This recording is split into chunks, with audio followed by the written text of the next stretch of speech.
Hello everyone and welcome to SUGTalks. I'm Craig Dale, your host, and together with our special guests we'll take a deep dive into the topics, challenges and opportunities facing SAP users today.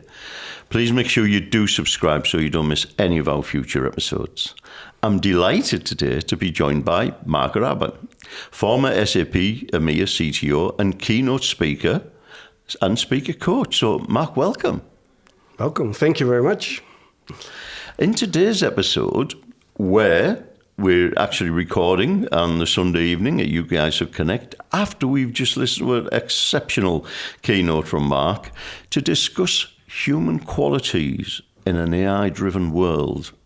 And just before we get into that, Mark, if I could just ask you, what's the most memorable or unusual venue you've ever presented in?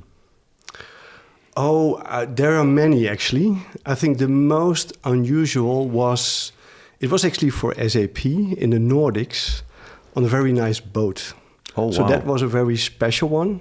I didn't get seasick, so that was the good news. So this was a very special location, yes. Oh, fun. It wasn't like one of these timeshare cruises, was it, where nobody's allowed off the boat until the sign? No, it was a relatively small sailing ship. Fantastic. The one that came to my mind was McLaren in their technology centre. Which is absolutely amazing venue. Yeah. And yeah, that's what came straight to my mind when I was thinking about, the really memorable venue. Okay, so to start actually right now Verstappen is driving, isn't it? Or, yeah, very much so. Yeah, if he wins tonight, he's won the championship. I need to know what's going on. No. Yeah. Okay. Back to where we wanted to go. And just to start things off, Mark, if we could you briefly introduce yourself and tell us a bit more about your background, working across technology, innovation and leadership? Yeah. So I did a very technical study. I'm an automotive engineer. And my first job was for Vredestein. It's actually a producer of car tires. Oh. And I was responsible in the lab to develop profiles. And what happened is that we did a lot of tests with cars on a test track. And of course, you also, in those days, I'm now talking about the end 80s, so 89 it was, we tested those tires and we collected a lot of data from the car. Yeah? So if you brake and do aquaplaning tests and those kind of things. And it was actually my job to develop software to analyze that data. And then I figured out, well, I like this part of my job much more than the mechanical side of things. So that was the first very small move into IT. I think we didn't call it was just data analysis. And then I started working actually for a company here in Birmingham because they delivered software for car dealers. So that was still a combination about the automotive industry and IT. The name of the company is Kalamazoo. I don't know if you know them. They exist since 1896. That's because they were 100 years in 1996. So we were very often here in Birmingham. I remember Kalamazoo had their own hotel, but that was the first combination of automotive and IT. And then I joined SAP. I worked 25 years for SAP, always working together with clients or working in the field. And of course, I was sitting front seat row and saw how our customers were adapting to technology and sometimes struggling with that. And then a couple of years ago, 8 years to be precise, I got in contact with a neuroscientist. And from her, I learned a lot about how our human brain works. And for me, that was a lot of knowledge that is very relevant if you talk about the projects that we normally are in. Because we talk about transformation, we always focus on, I call it the structure side of things, so process efficiency, technology, organizational setup, so very structured approach, and we very often forget the culture. And in my keynote I already showed you, sometimes very small changes, they cost human beings a lot of effort, and we shouldn't forget that. Thank you. Just on your keynote, which you've just delivered, as I mentioned earlier. So for listeners who perhaps missed out on the keynote, what was the overarching message you wanted to convey? Yeah, I think the one is what I just mentioned, structure and culture. So I guess that the most people within SAP projects, they focus on the structure side of things and not the culture. I let people experience actually in my keynote how the brain works. So I don't tell them, but they actually see how it works.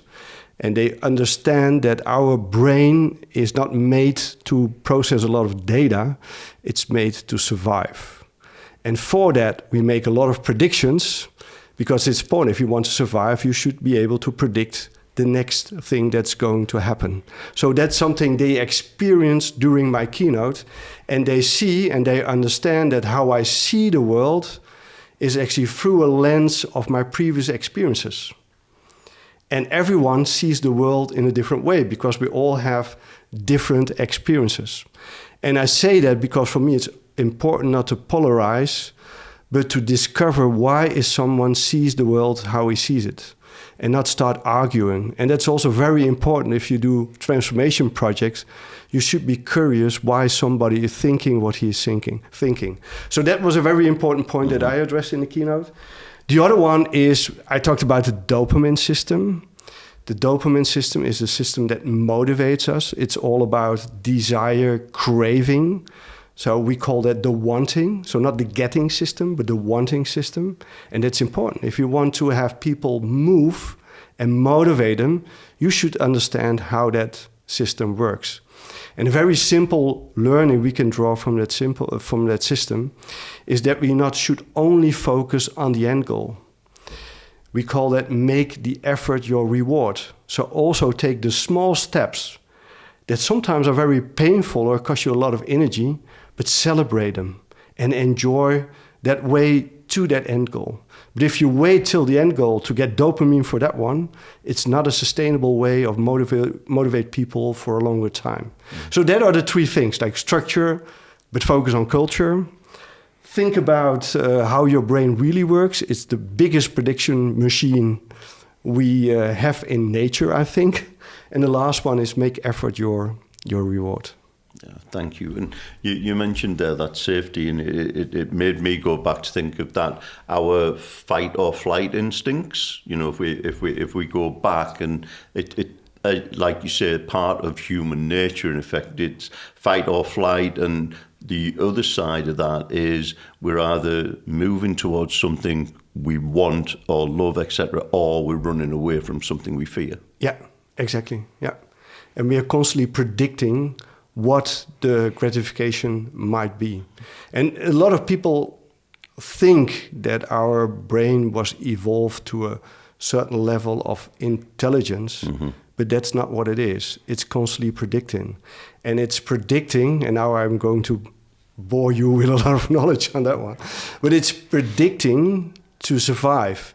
And we have such a large brain because we have a very complex body. If you think about it, if you're walking through the street and you are smelling fresh bread, then your brain already knows, oh, probably he's going to eat something. And that means that your brain, before you start eating, already sends a signal to your pancreas and making sure that insulin is released before you start eating. So you have to make predictions to stay alive and to manage your resources. And resources is water, salt, hormones. That's how our body works. So prediction is a very elementary thing your brain is doing. And that's also how we perceive the world. So you don't see things, you just see the prediction, what it might be. So we are also hallucinating. We are hallucinating our expectations. And that's a complete different way of looking at reality. And that really changed my world. And it made me much more open for other one's opinions. Oh, thank you. And another thing that really resonated me was that kind of fast brain, slow brain that you talked about. And I assume, and correct me if I'm completely off kilter here, that sometimes taking a pause before we act or speak, we need to ensure the slow brain can catch up to the fast brains. It's not always good to go off half cock, so to speak. Yeah, because your brain is not really interested in the absolute truth.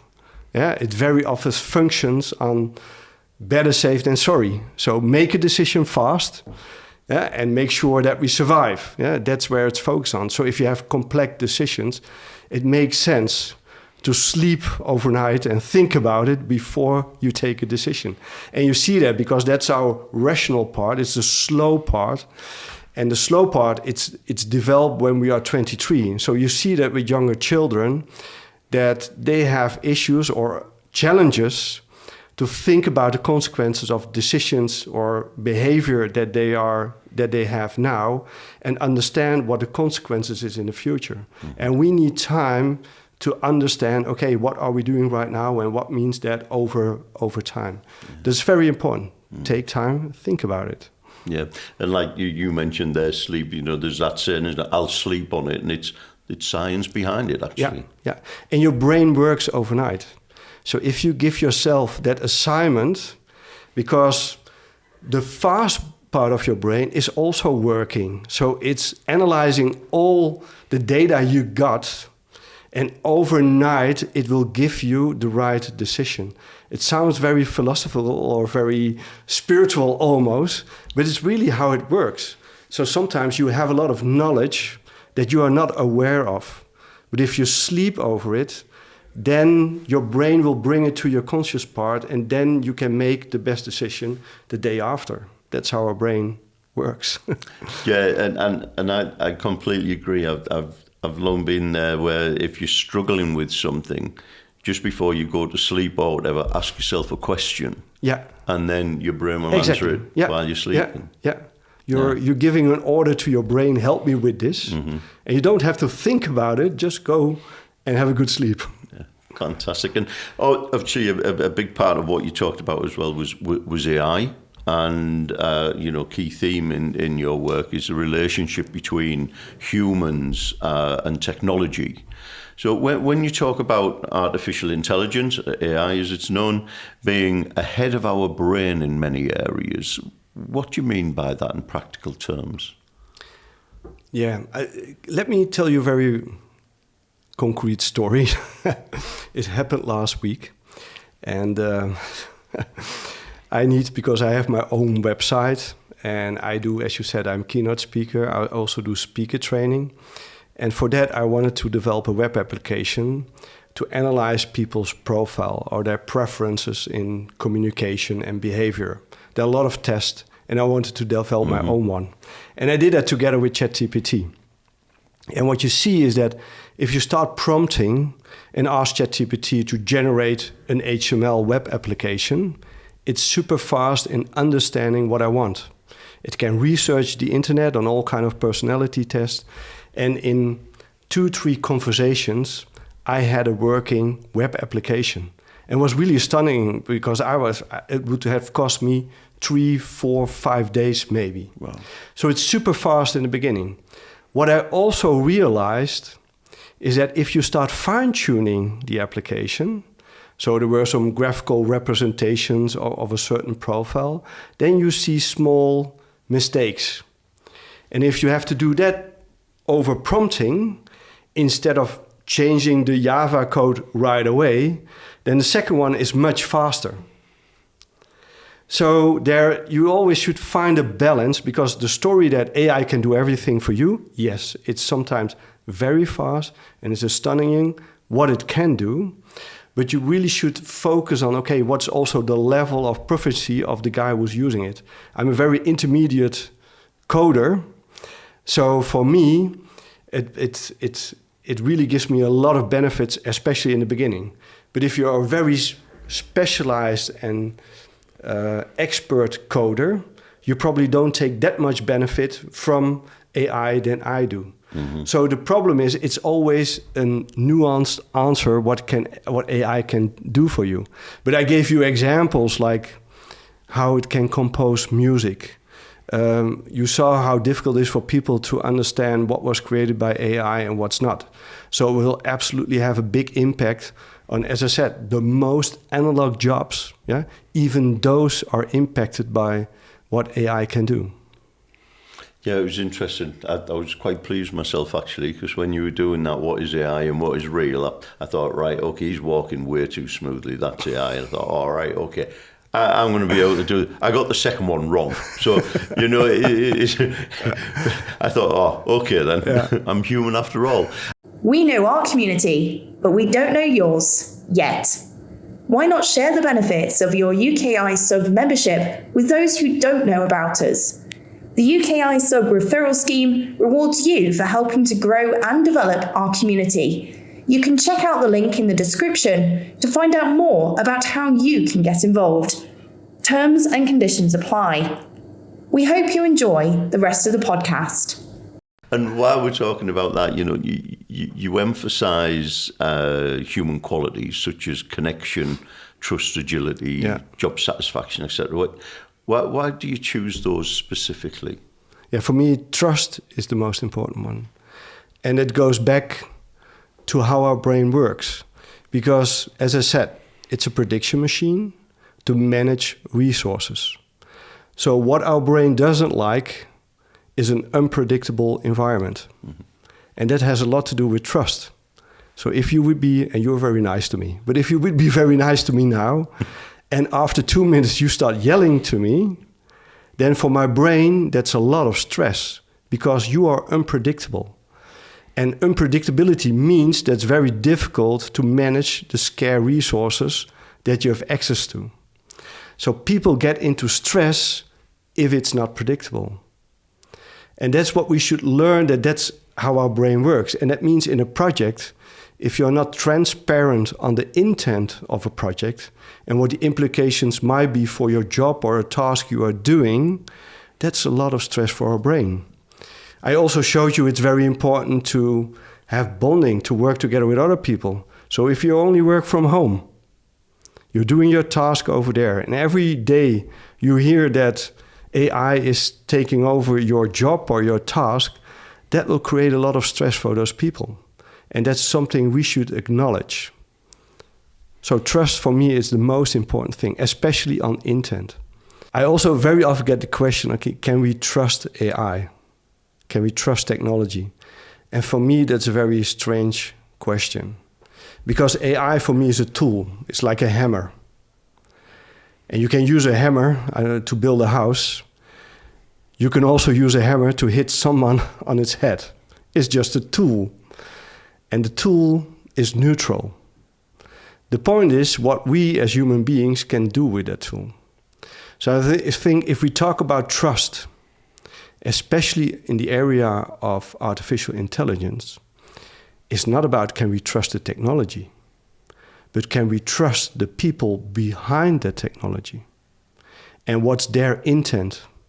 And do they share the same values that we have in our culture? I think that's a much more important question than just focus on the technology itself, because that will be sorted out with explainability, reference to sources. So that's something you can solve. But the question is, can we trust human beings behind the technology? I think that's... Can you people understand what I mean? Everything. Yeah, but it's true though, isn't it? Like you say a tool, or if people are worried about kind of AI taking the job, and you hear so much about it, it's been in the press over the weekend again about saving this, saving that, it'll replace X% of jobs and this, that, and the other. But again, it's a tool, and so how, forgetting that human element, because I think that is so powerful and so frightening, because we know some of the depths that humans can actually go to. You had a picture of Ted Bundy up there, or I put my hand up and said, yeah, I'd employ him. you know what I mean? And so that is the frightening part. Yeah. So how do we look at AI as a collaborator rather than a replacement? Yeah, as I already mentioned in my example, what I personally always do, and there's also some MIT research on the topic, where I don't know exactly what the title was, but it went in the direction that AI will make us dumber. I don't believe that. I think it was due to how they did the experiment. So if you use AI as a sort of copy-paste tool, so if you want to improve your script for a keynote or whatever, and you just put it in, and you take for granted what the outcome is, yeah, then it will make you dumber or it will degrade your skill. But what I always do, and for me it's still fascinating, and I work every day with OpenAI. But what's fascinating for me is the reasoning. If you look to the reasoning on how it thinks and how it gets to an answer, that's super interesting. And I learn a lot from it because I see it constantly talking to itself and iterating like, oh, I should do this, I should do that. Oh, wait a minute, I forgot this. Oh, then I also have to research that. And by looking at that, that really learns me a lot. Like developing a web application, I saw him doing a lot of things like improving the UI, for example. I would never come to it, but I learned it from AI. And that's for me the collaboration factor. That's one thing.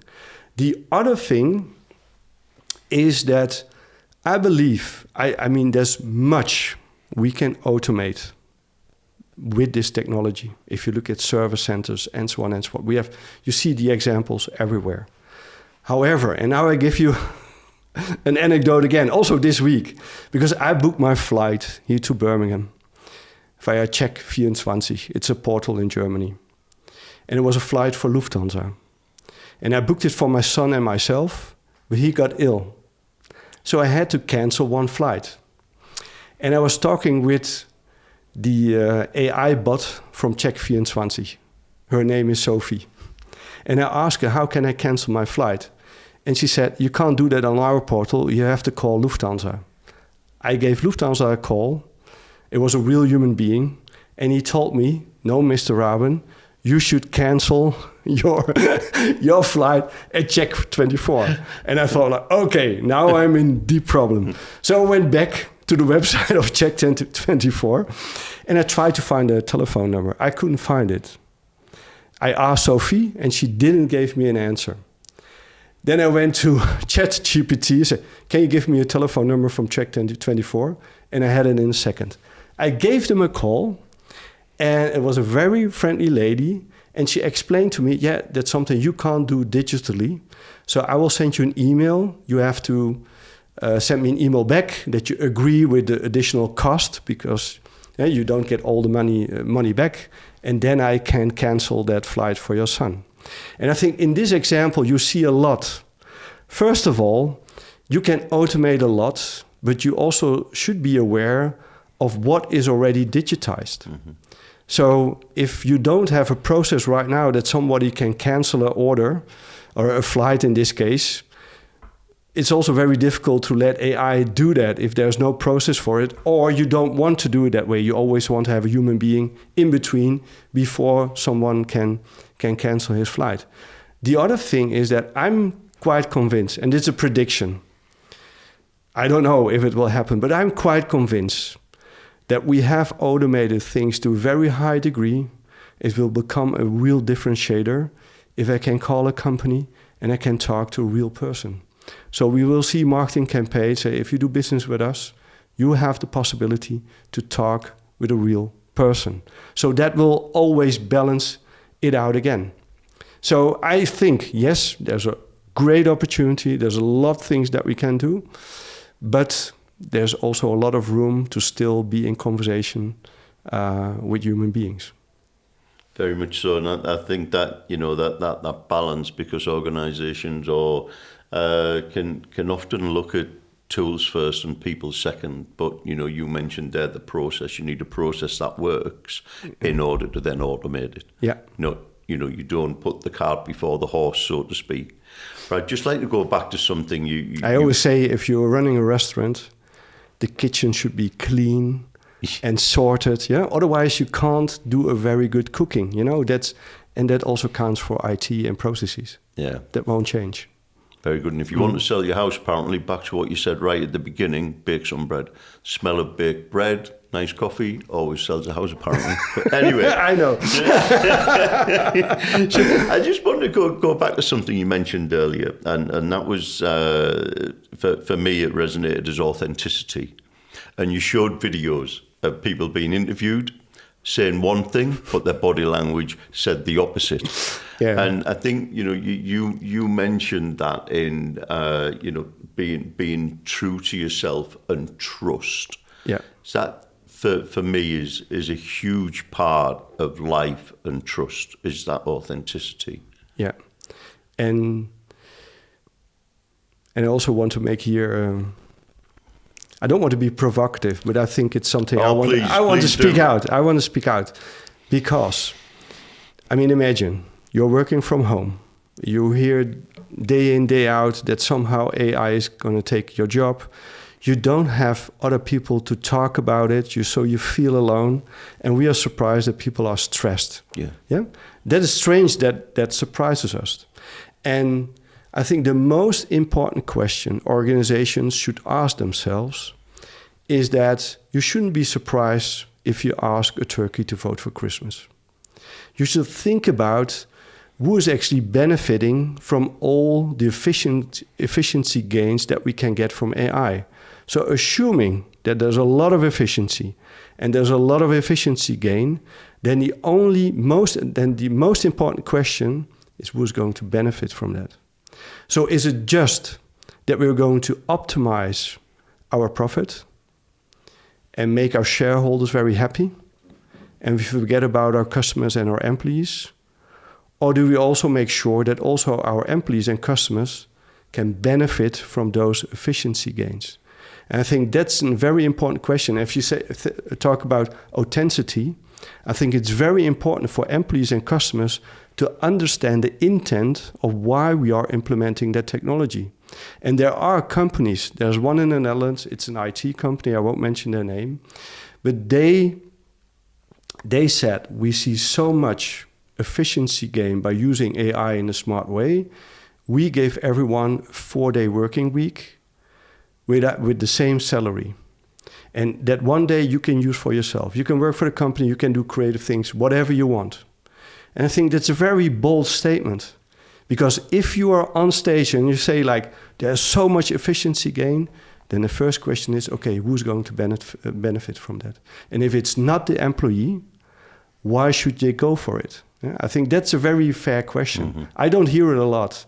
And I'm a little bit concerned that a lot of the benefits go to a small amount of people, some of the shareholders. And I think that's not a wise way of introducing this technology. Completely agree with you. I'll come back to a point there, but just to say, well, one thing on what you were talking about there about customers, about employees, whatever.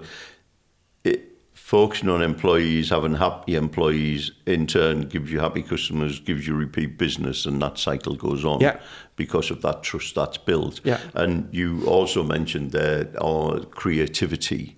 And do you feel that,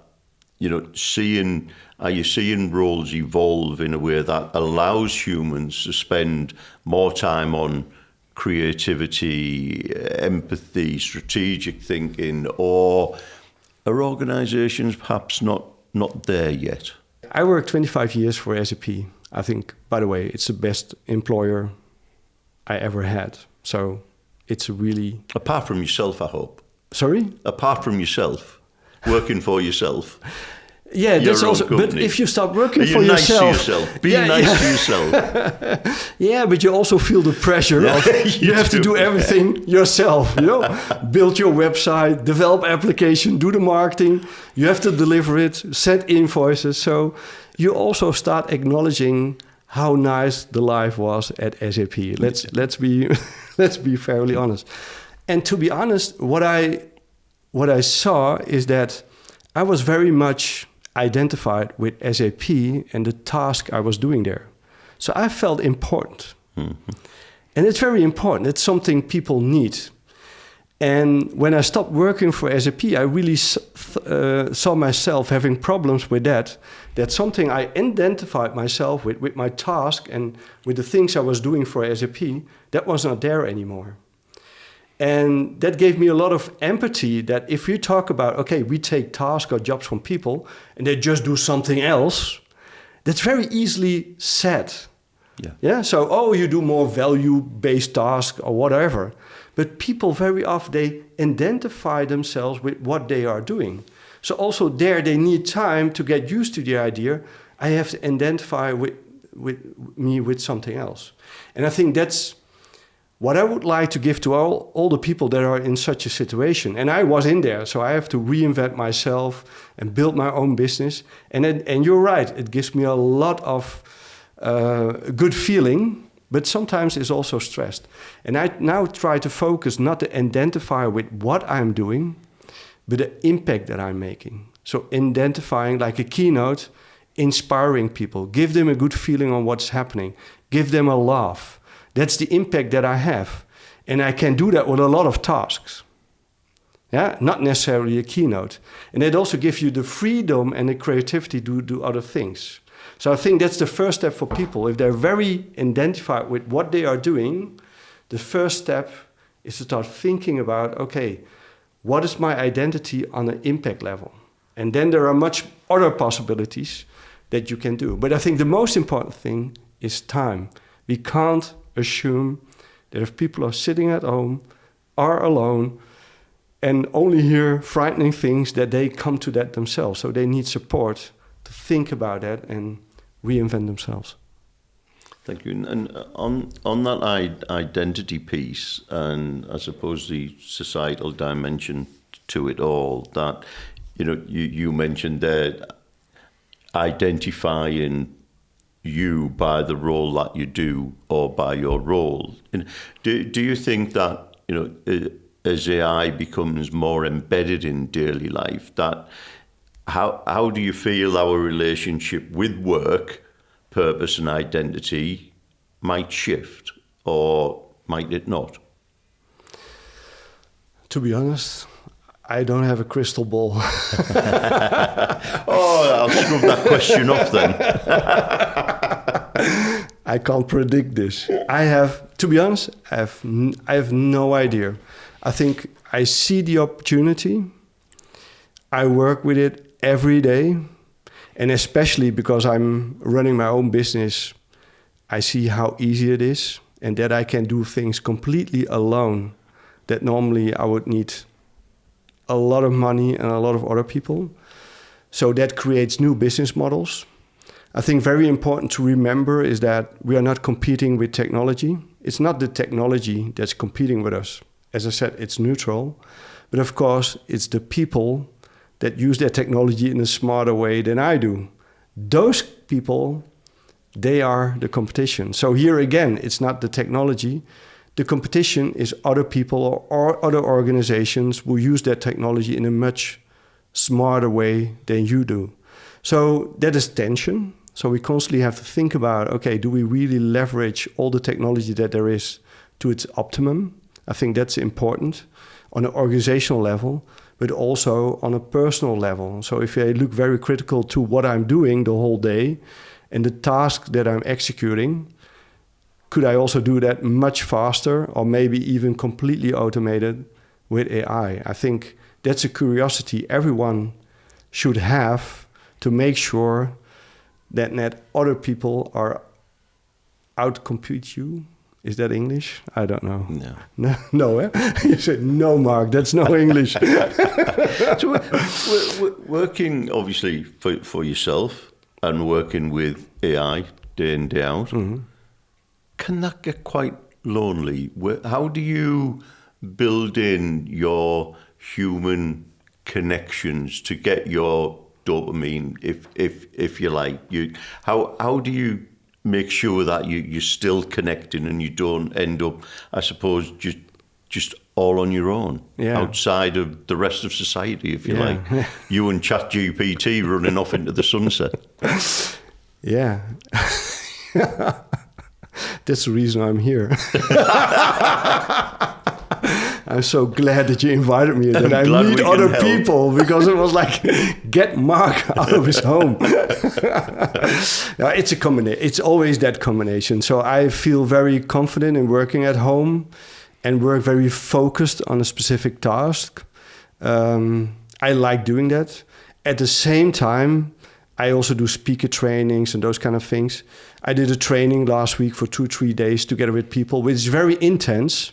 And I like that very much, but I'm also happy after 3 days that I can go home. So it's the boring answer. It's the balance. Yeah? So if you would say to me, okay, it's only at home, I would be very frustrated I need to see people, but there are also moments that I think, okay, now it's enough. And I have a very good balance, to be honest. I still also work for a company, so I still have colleagues that I see once a week in Amsterdam. And I have these keynotes and trainings where I meet people. Yeah. And you're absolutely right. I mean, yeah, that's how it is. You should find a balance. And I think after COVID, we think too easily of people working from home. I'm quite convinced on that. Maybe there are people that can do that. I mean, there are differences, but in average speaking, we are social creatures, so we need each other. Exactly. I completely agree with that. You know, we saw that when we went into COVID, the whole lockdown, work from home. I saw our team struggling. I saw a number of our volunteers and members struggling. So, you know, we started doing things to try and help them, bring them together. Okay, online, but at least they were sharing, and we work with Thrive, our mental health partner, and we really started doubling down on that work with them to help people through that. And you know, I think that everything in almost like brings me to everything in moderation, you know, to get what we want, that balance. Yeah. So some people will feel real excitement about AI. Yeah. Some feel anxiety. Or you mentioned that resistance to change. I'm not resistant to change. I just need 3 weeks. I remember. Yeah. And you know, what practical steps of those can leaders take to support teams through change? Yeah, I think that was also part of my keynote, that it's important that we demystify what AI is. So that goes back to space for experiment with it. What I do with OpenAI, that I'm constantly looking at that reasoning to see what is it doing. That also helps me understand much better how the technology works. So I think that's the first step. Offer a space where people can actually figure out understanding what the technology does.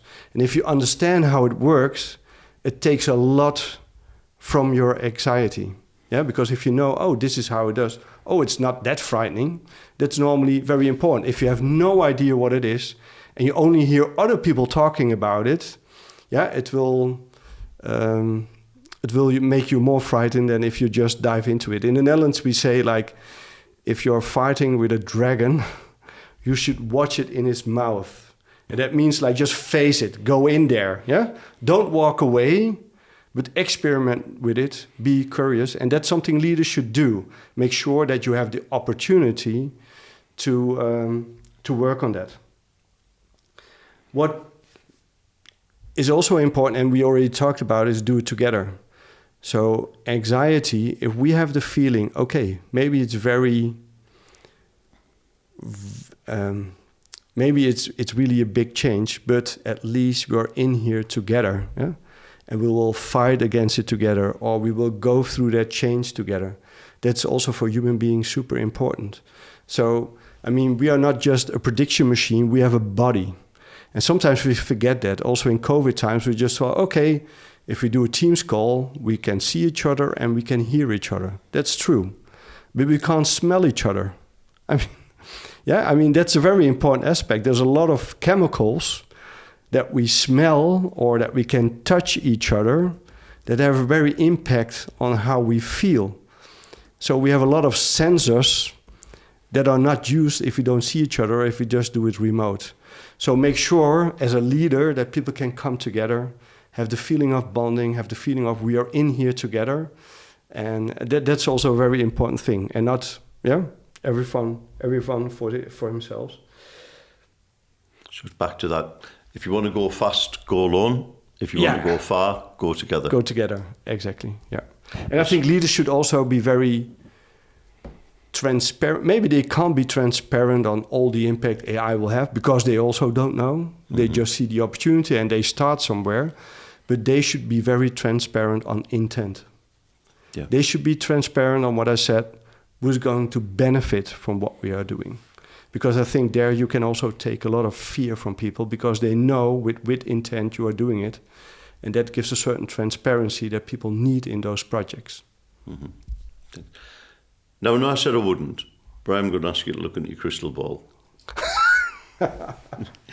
Looking ahead, what excites you most about where AI and human collaboration could be in 3 to 5 years? Yeah.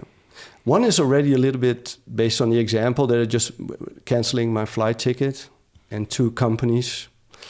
I think very often, also at SAP, we focus too much on one organization and how they can optimize processes and automate stuff.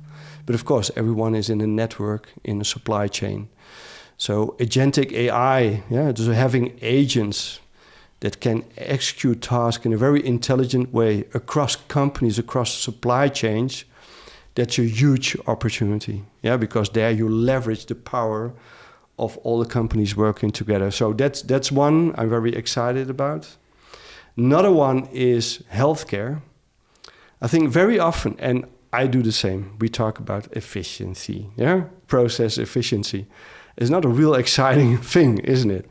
But if you go to the university, or we have very specialized clinics in the Netherlands regarding cancer treatments, and using AI to figure out which proteins, it's very technical things with mRNA, and use your immune system to fight against cancer. I think also there AI is a great opportunity to speed up the whole research for new treatments for cancer. We all forget that in the SAP world, but that probably has more impact on us than everything we do from a process point of view. There are very interesting researches for my dad. He suffered dementia in the last 2 years of his life, and there are projects going on how we can early detect those diseases so that you can do something. And so that's an important one. And that's the optimistical side of me. And I'm quite sure that, and that's always, and Bill Gates said it, we always overestimate the impact at the beginning from new technology, and we underestimate it on the longer term. And I'm quite sure the next generation, they will ask themselves, how did my mom and dad ever live without AI? How did they do that? They have no idea how we manage our lives without AI. So I'm quite sure that that's going to happen. So, of course, we look at the world through our brains, through our previous experiences, but new generations will look at it from a complete different way. And I'm quite sure that we will evolve in a new state where we think, how did we ever manage our lives without AI? It becomes the norm. Yes. It does become the norm. Thank you. And unfortunately, I'm going to have to draw a conversation to a close. I think we could probably sit here to drink all night, a beer.